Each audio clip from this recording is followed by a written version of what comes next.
I think just more, just kind of, from early on, a lot of it was, obviously, the explosive plays. We talked about it a ton in the summer, talked about it early on.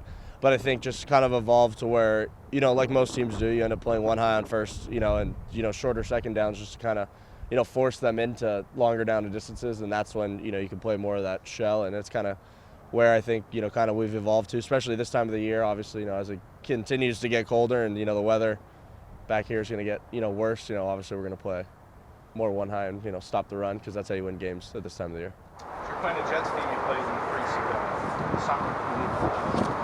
What do you take away from that? Can you look at anything you did in the summer and implement that in this game? Yeah, I think, you look at kind of what happened during the summer, what they did, well with, especially in practice, kind of, they'll know some stuff that maybe other teams don't know that we did, or, that we kind of know that didn't work against them or did work against them. So they'll kind of, be able to look at those. But, it's been, whatever it is, 11, 12 weeks now. So, and more. So, obviously a lot of guys are different. A lot of stuff's different. But, schemes are, relatively the same. And so we'll kind of, see. But I think you just kind of, like you watch it just to see, what happened and kind of get after it. It's kind of exciting. It's like playing the, you were with them for a week. So you have, that little animosity towards each other. It's kind of fun. It's exciting. How about going back to New York?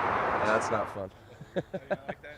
No, that field isn't very good. Obviously we saw in the summer it flooded and bubbled. It's not everyone's favorite place to play. I know MetLife's had, it was better, last week than I've felt it's been in the last 2 years. So it was better, but a lot of guys, a lot of knees and ankles on that field. So it's never fun going to a place that kind of has that saying for it, or the legacy of what happens there. I know players always say game at a time, right? But is it possible to avoid looking at standings, seeing what this team's doing, that team's doing, where you guys rank?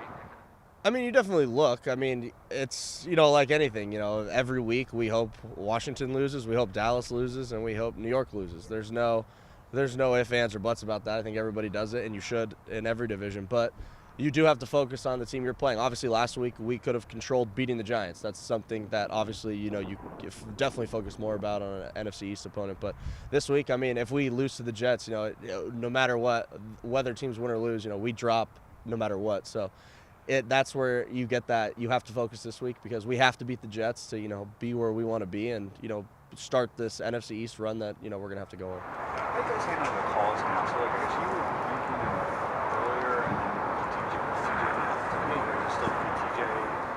TJ. Yeah, TJ's doing it, on whatever 95% of them, and then I do, the dime off a wrist page. Yeah. I think you're basically leading the team in tackles. I mean, it's always, cool to be able to, lead in something. Obviously, it just the plays coming to you. You obviously it's if it's relevant to what's going on, it helps. Obviously I want to win games first because that's the most important thing for the team and where we're going. Obviously, like we said, the next 5, have a lot riding on them. We can go where we want to go if we can, take care of business for the next month and a half. So that's definitely more important, but it's always cool to be able to do that. Was this loss hard to shake off? It was like you said, it was a division game. Came down to the last couple of plays, close game. Like some of the early losses you guys talked about, they were easy to shrug off. But was this one tougher?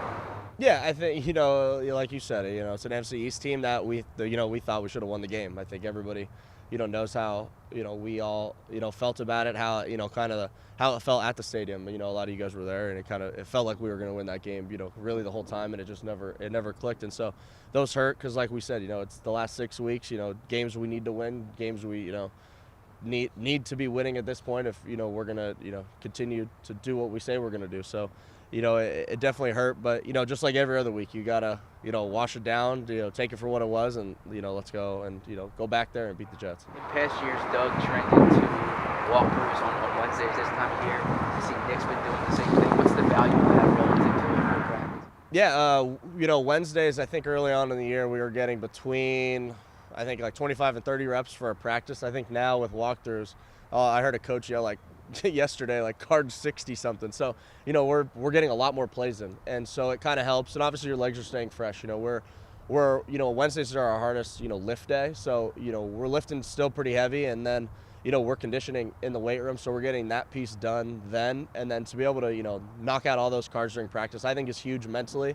And, with a team like this, we're all locked in. And if you can stay locked in during those walkthroughs, they're just as beneficial or even more beneficial, especially with guys that are banged up who not necessarily would take every rep in practice. Not everyone takes, all 25 or 30 of those reps normally. So to be able to have, 60 reps where you're not rotating, everybody's staying in and everyone's getting mental reps in the back, I think it's huge. Do you see any differences in terms of from talking about sound training things or what you're seeing in terms of Yeah, obviously I think the injury, going up into the injury, you could tell his confidence was growing, stuff was growing, and you kind of saw that last week. He's, obviously, just trying to find that rhythm. Obviously, where they're at. I'm sure he's not happy. I'm sure, he hears everything. So, but you can tell he's developing in a quarterback. He's still been the guy, with that strong arm, and he knows what coverages are coming at him, and so it'll be why he will be a good quarterback, one day in this league. And so it's you can tell he's developing, and hopefully doesn't continue against us. It's unusual to have joint practices with a team that you're going to play. I know you guys were not vanilla there. The coaches talked about that. Does that kind of add a little bit to the chess match? Yeah, it's kind of what I, already, kind of brought up. I think it's kind of fun. It's kind of cool. It's almost like, high school, you grow up and play against, the crosstown kids, all the time, and then you always play them. And so it's kind of that same little thing. We kind of got to see who they were when they got to see who we were. Some guys got chippy, and, so it's kind of fun. Obviously, just it's not going to first quarter break out into a full-out brawl or anything, but it's just kind of that exciting. We all tagged off, guys, fumbled in, whatever. And so you kind of get that, all right, let's see who really would win that rep. And, we get to go out there on Sunday and both sides get to prove it. Man, I think it's just, the game plan that we have and what we see on film versus the other team, what they give us. Coaches do a phenomenal job of putting together a game plan, and they know what we're good at and what we should do. And, it's kind of what we've fallen into. I'd really like to see Jason Kelsey go down with the injury and come back and fight his way through. Man, they don't make many people tougher than him. The guy just he wants to do whatever he can to help his team, and I commend him for that. He's a tough guy, smart guy. I mean, you can't say enough good things about him, but he just wants to fight every second that he can to be on that field. Let me try it this way. How much do you think helps your development to be out there?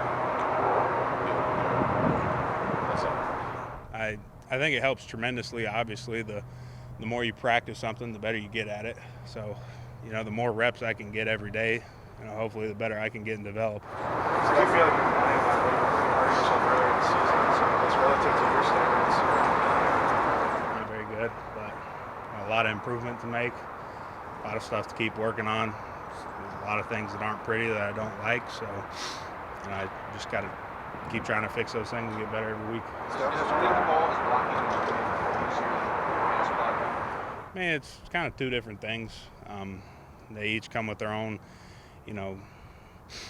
technical, I guess, specification. I don't know, techniques. They're two different things, really. All of us are learning two different positions. You would say both learn those positions. How tough are you as a learner in learning both of those positions? So I'll say that, in my opinion, I believe it's actually helpful to learn multiple positions. The big thing is, especially at center, if you're going to make calls, if you're playing center, guard, tackle, wherever you're playing, being able to learn what everybody's assignment is on the field, all 11 guys, and what they're doing, it helps you problem solving whenever you get, some funky looks you may not have seen before. all of us are still getting to know you here. Has there been a point in your career where you would have answered you were playing well?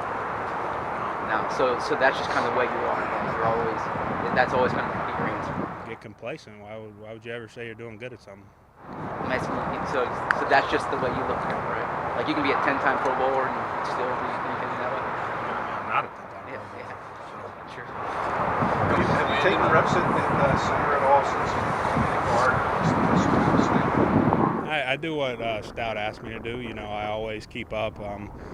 I think it's a good thing for players, especially young players like me, to learn multiple positions. So anytime he's coaching the centers, I'm listening to what he's saying. If he's coaching tackles, I don't know if that situation would ever rise, but you always listen to see the coaching points and what they're telling guys and what Stout's trying to tell us and teach us. So, I just try to be ready to go in wherever they need me. You played all center really in college. Did you miss playing center? I played center for about a year and a half at Alabama.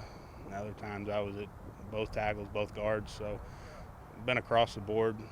I just like kind of being on the field. How are you holding up physically? It's been a long ride. That's like a backdoor way to ask you. I mean, how do you feel? It's been, the ride's coming up. It's been a long ride. How are you holding up? Doing what? Taking care of my body. At this point, it's getting later in the year, so it's important to, find your routine and whatever you got to do to take care of yourself. Is that something you've learned more about? How do you kind of take care of yourself since you got here? I've learned it throughout college and then getting here, and everybody's different in what they need and what makes them feel good to get them through a season. I'm Crimson Tide till I die, so I believe in them. All right, last one. If we don't have meetings, absolutely.